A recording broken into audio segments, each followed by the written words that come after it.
नमस्कार मैत्रिणींनो, मंजू क्रिएशनमध्ये तुमचे सर्वांचे स्वागत आहे. तर आज मी तुम्हाला व्हेज पुलाव ही रेसिपी दाखवणार आहे. पण यामध्ये मी कोणत्याही प्रकारचा मसाला वापरणार नाही. लाल मिरची पावडर आणि मसाला यामध्ये बिलकुल वापरणार नाही. चला तर मग आपण आता हा मसाले भात कसा करायचा हे बघूया. राईस कसा करायचा. आता या ठिकाणी मी 1 वाटीभर बासमती तांदूळ स्वच्छ धुवून भिजत ठेवलेले आहेत. ते अर्ध्या तासासाठी भिजत ठेवलेले आहे.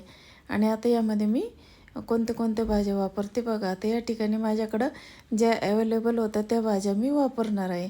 आता या ठिकाणी फ्लॉवर, टोमॅटो, बटाटा, कांदा आणि चवळी होती माझ्याकडं मोड आलेली, तर ती चवळी वापरणार आहे. कढीपत्ता, कोथिंबीर आणि आलं या ठिकाणी मी वापरणार आहे.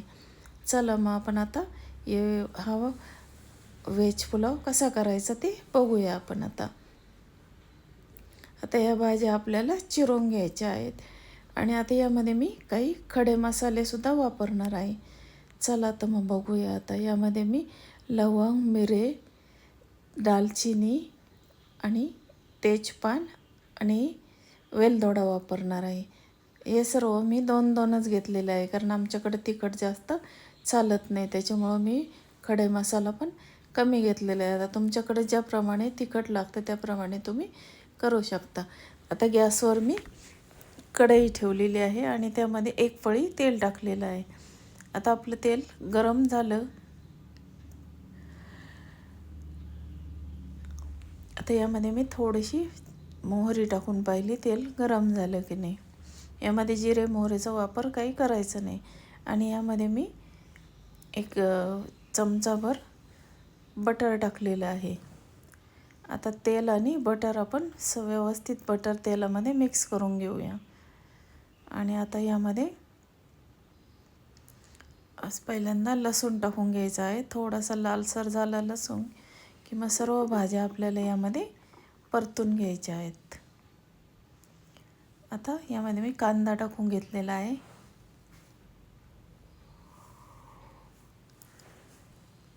आता कांदा टाकल्यानंतर आता बटाटा, आता हे सर्व भाज्या आपण परतून घेणार आहोत. तर चला आता या भाज्या आपण व्यवस्थित परतून घेऊया. आता फ्लॉवर टाकूया त्याच्यात. आणि हा टोमॅटो आपल्याला सगळ्यात शेवटी टाकायचा आहे, कारण टोमॅटो लगेच शिजला जातो. आता कढीपत्ता टाकून घेतलेला आहे. आता ह्या भाज्या आपण व्यवस्थित अशा परतून घेऊया. थोड्याशा अर्धवट या भाज्या आपल्याला शिजवून घ्यायच्या आहेत. आणि आता आपण ते चवळी टाकलेली आहे त्यामध्ये. तुमच्याकडं वाटाणे असतील हिरवे तर वाटाणेसुद्धा तुम्ही त्यामध्ये टाकू शकता. तुमच्याकडे ज्या भाज्या अवेलेबल आहे ते यामध्ये आपण वापरू शकतो. आणि आता आपण यामध्ये थोडंसं मीठ अगोदर भाज्यांमध्ये टाकून घेणार आहोत. आणि आता आपण ते सर्व खडे मसाले यामध्ये टाकून व्यवस्थित परतून घेऊया.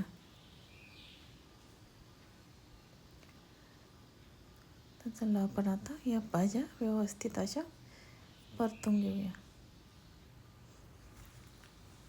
आता आपल्या भाज्या परतून झालेल्या आहे. यामध्ये आता आपल्याला तांदूळ टाकून परतून घ्यायचा आहे. तांदूळ पण चांगला 2-3 मिनटं आपण त्याच्यावर परतून घेऊया.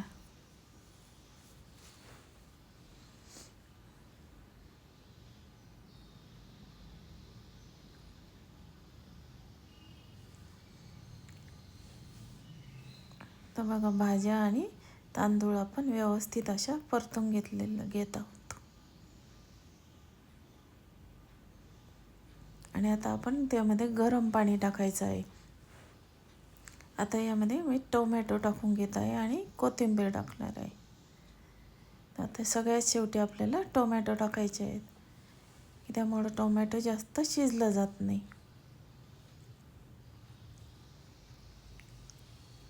आणि आता आपण किसलेलं आलं त्यामध्ये टाकून घेऊया.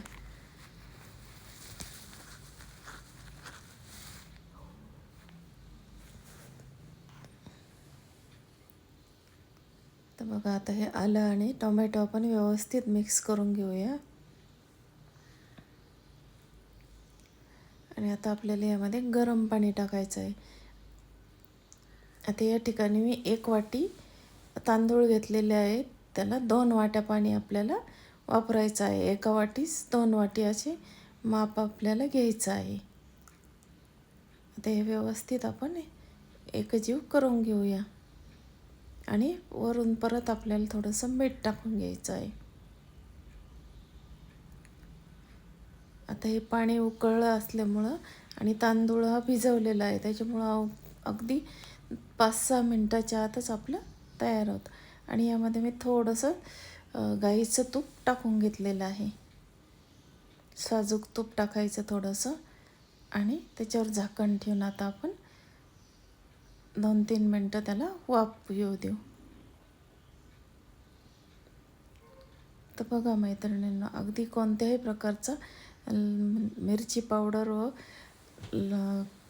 मसाला न वापरता आपण ही व्हेज पुलाव केलेला आहे. तर बघा, तो व्हेज पुलाव आपला रेडी झालेला आहे. आता आपण तो सर्विंग बाउलमध्ये सर्व केलेला आहे, सर्विंग प्लेटमध्ये सर्व केलेला आहे. तर बघा मैत्रिणींनो, तुम्हाला आता ही रेसिपी कशी वाटली, आवडली तर माझ्या चॅनलला लाईक, शेअर आणि सबस्क्राईब करा. अगदी हॉटेलसारखी टेस्ट या व्हेज पुलावला येते. धन्यवाद.